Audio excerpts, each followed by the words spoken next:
Bismillahirrahmanirrahim. Assalamualaikum and a very good morning. I bid to our respected panel, Dr. Farah Adila and Madam Fariha Hassan. I'm Noralia binti Muhammad Johan, the first presenter for this research report. This research report entitled The Usage of Plastic Straw, the study from general perspective of the public in the Klang Valley area.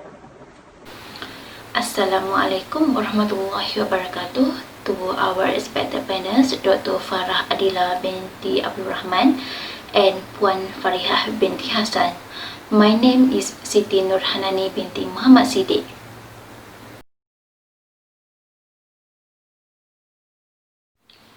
Plastic waste is one of the significant wastage which contribute to environment failure. Plastic waste problems, however, increase the consciousness and encourage people to act green in any area from the work, environment, housing and business.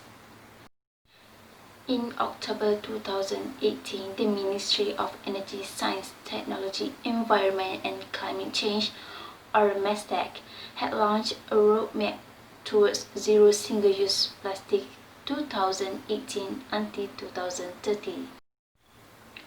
This vision of this roadmap is to take a paced, evidence-based and holistic approach involving all stakeholders in jointly addressing single-use plastic pollution in Malaysia.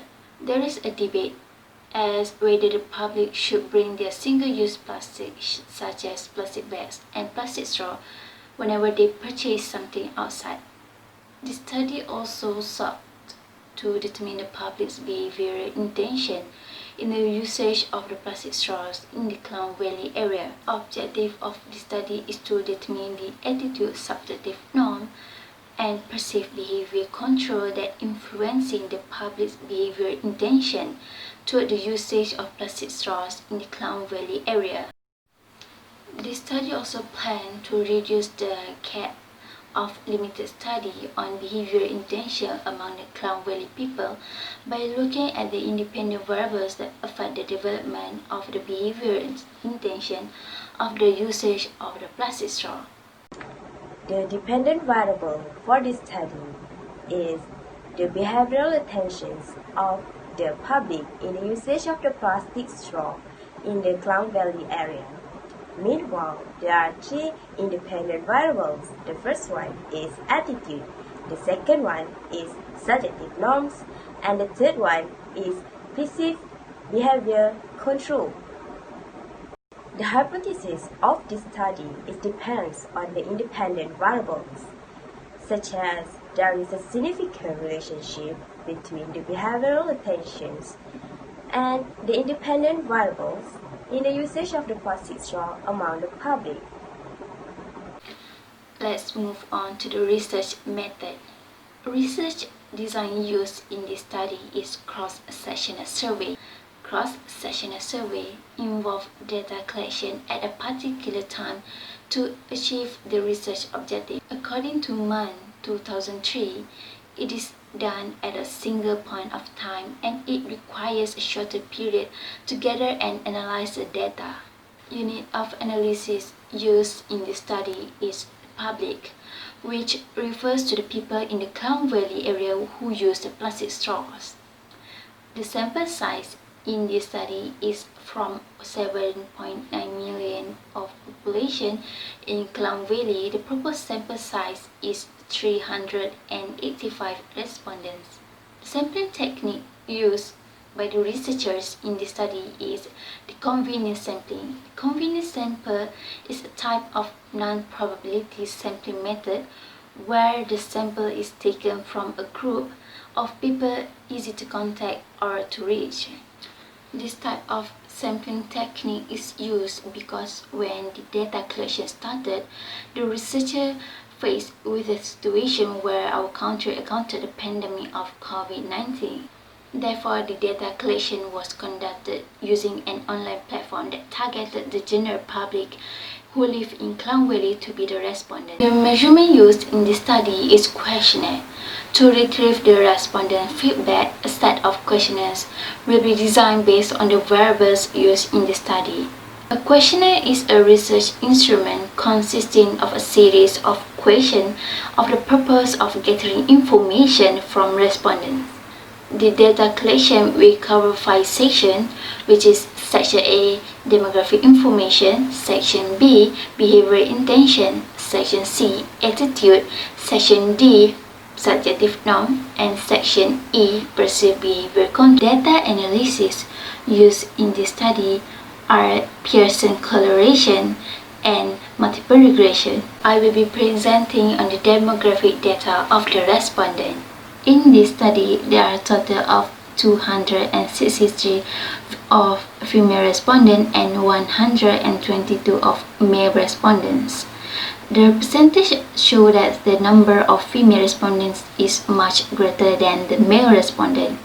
The majority of respondents are aged 20 until 29 years old, with a number of 310 respondents. 321 respondents have a tertiary level of their academic background, representing 83.4% of the study. There are 4 races, which are Malay, Chinese, Indian, and others.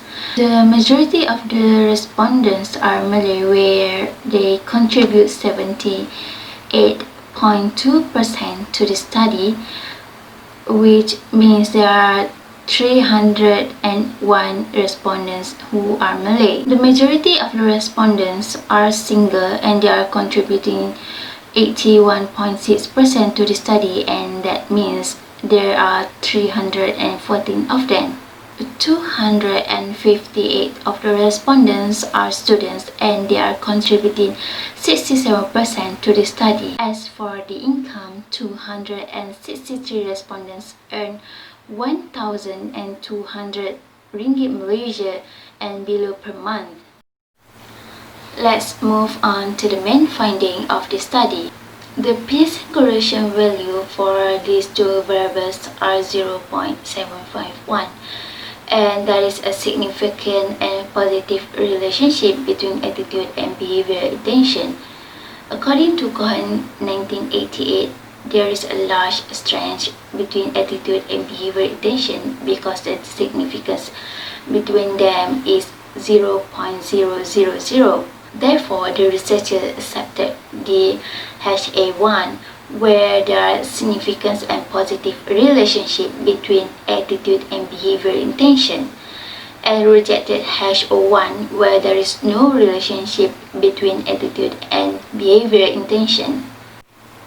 The second objective of this study is to find out the relationship between subjective norm and behavioral intention. Pearson correlation value of these two variables are 0.851, and it shows that there is a significant and positive relationship between subjective norm and behavioral control. The significant value of these variables are 0.000, and there is a large strength between subjective norm and behavioral intention.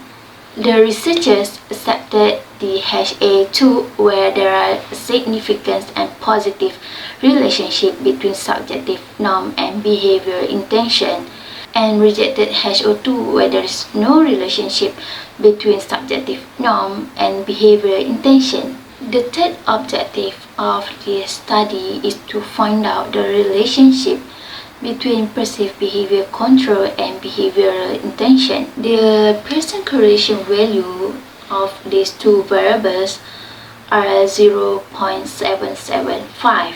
It shows that there is a significant and positive relationship between perceived behavior control and behavioral intention. The significant value of these two variables is 0.000, and it shows that there is a large strength between perceived behavior control and behavioral intention. Therefore, the researcher accepted the HA3, where there are a positive and significant relationship between perceived behavior control and behavioral intention. And the researcher rejected HO3, where there is no relationship between perceived behavior control and behavior intention. The last objective of the study is to identify the significant variable that influence the behavior intention. Multiple regression analysis has been done in order to identify the most significant variables that influence behavior intention. The R-square value of the analysis is 0.735, where 735% of all the independent variables influence the dependent variable, which is the behavior intention, and the balance of 26.5% are from other independent variables that were unused in this study.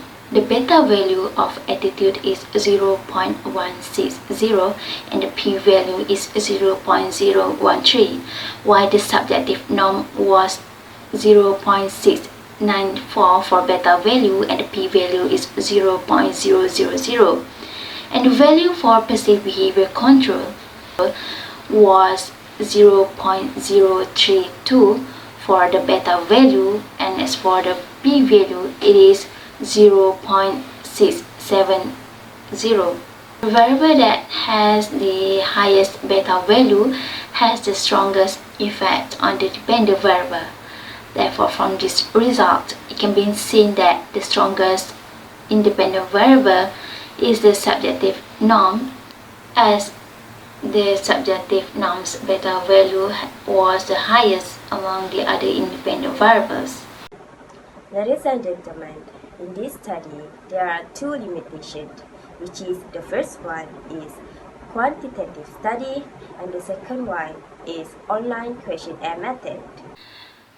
Let's move on to the future research recommendation.